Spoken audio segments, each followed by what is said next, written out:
So I got a new lathe, at least new to me. This is a Hardinge Cataract BB59. The BB refers to a ball bearing headstock. It's a totally enclosed headstock. The 5 refers to a 5C collet, and the 9 refers to a 9-inch swing for the headstock. So while this lathe might not look like much now, when it was made in the late 30s and early 40s, Hardinge was kind of setting a new standard for what a precision bench lathe could be at that time. You can kind of also see in this lathe what would come later from Hardinge with the DB59 and even some aspects of the HLVH, which is the best lathe ever. So pretty happy to have this piece of history, and I think it's going to make a very serviceable lathe once it's cleaned up and running for me. So while I wish I had the ability and the skill to do a total rebuild and, you know, scrape the bed and rebuild the cross slide, all that, I don't. So this is going to be kind of just a cleanup, repainting it and making sure everything works mechanically. I'm going to have to build a new drive system because the motor's not there. Probably going to go 3-phase. Haven't quite decided that yet. But I'm just going to go through the features of what is here, and then I'm going to start taking it apart. So here's a closer look at the lathe. So really, the reason I wanted this lathe is all in the headstock. So totally enclosed ball bearings. Totally enclosed is really great for me because I'm going to be doing some wood on here, which is, I know, a crime to some people, but that's what I need it for. And then right here we got the 5C. So totally enclosed headstock, 5C. That's what I need. On top of that, we got a lot of other nice features. It's got a collet closer back here, which is great. It's got really nice levers. So here would be forward and reverse, and up here is the high, low, and the stop, and then the forward and reverse also has a brake. So inside the headstock there's a mechanical brake. I'm gonna have to change this arrangement because it was wired with these giant ass barrel switches down here. You can't really see, but it was wired to a big ass 2-speed motor. That's not here. It might have actually been a 2-phase 2-speed motor, because the area this came out of, they had 2-phase or 3-phase. Either way, it doesn't matter. It's not here. And I could get a single-phase 2-speed motor, kind of expensive if I find one, but the problem with that is you still can't slam into forward and reverse, and there's no real speed control other than the pulleys. Yeah, I'm probably gonna have to just figure out a whole new drive system. Most likely it's gonna be a 3-phase motor with a VFD, and then I'll try to figure out some way to use at least a forward and reverse, and then maybe some clever way to use the high-low. I really like the look of having the levers here and the use of just having them right there, so we'll see. I really would like to keep those, but I don't think I'm gonna go with a single-phase 2-speed motor for a number of reasons. All right, so here we have the compound. It's actually pretty nice. Doesn't look, you know, it's dirty, but it feels pretty good. Once it's cleaned and tuned up, I think it'll be serviceable.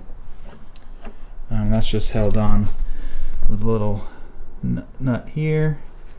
Slides, easy to adjust. And we got the tailstock here.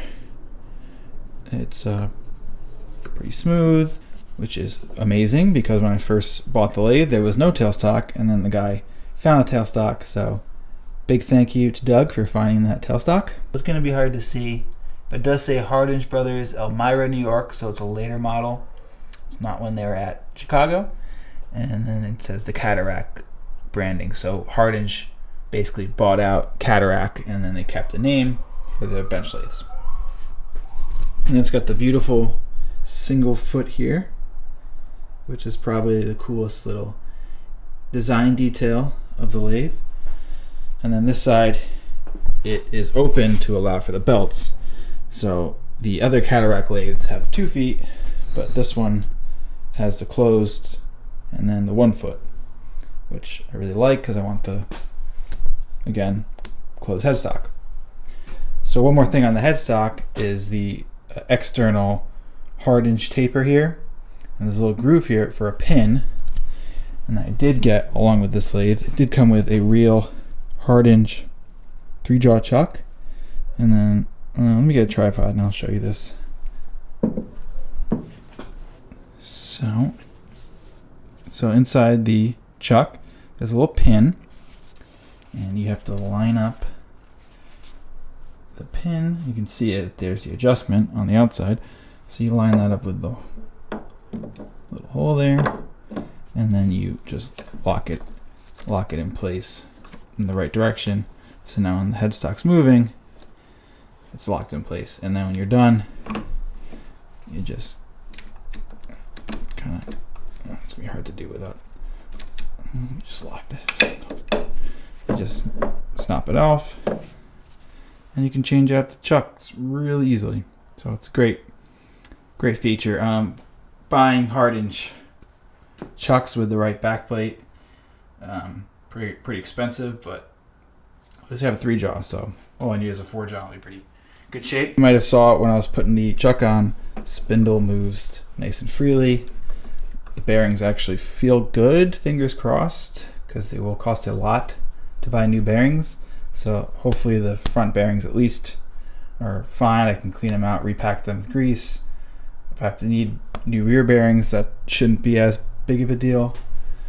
But fingers crossed that these bearings are okay. And so far they feel good. A little tight with old grease, but they've loosened up even since I've gotten it. So I think we'll probably be all right. On the back of the headstock here, there's a little access port. The serial numbers on the other side of that. I'll show that at some point. And then there's a lock here for the spindle, so you can lock the spindle. You can't really do it with one hand, but there's a lock. So the lathe is on this massive maple butcher block. I don't know if you can really get a scale of how big it is, but it's like 30 inches by 5 feet. I really don't have space for that, unfortunately, so I will probably have to modify it, which is a shame because it is original to the lathe and kind of a classic Hardinge base, but it's just ridiculously big.